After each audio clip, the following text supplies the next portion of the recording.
Are your dishes not getting as clean as they used to? It may be because your lower wash arm assembly is shot. Today I'll show you how to replace it, a job that takes less than 15 seconds.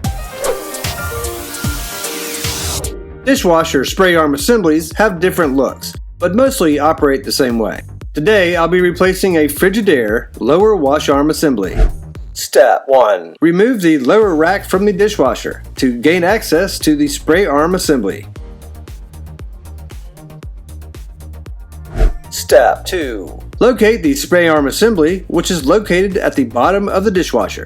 Step 3. Replace the lower spray arm assembly. The spray arm is attached by two clips on the side. A medium pull upward will release the arm. Step 4. Pull the old spray arm upward and remove. Snap the new spray arm downward into place. Bam! Dishwasher spray arm replacement in under 15 seconds. Replace the lower rack, close the door, and enjoy clean dishes once more. Hope this helps get your dishwasher back in cleaning action. Step 5. Please like and subscribe for more how-to videos from Show and Tell.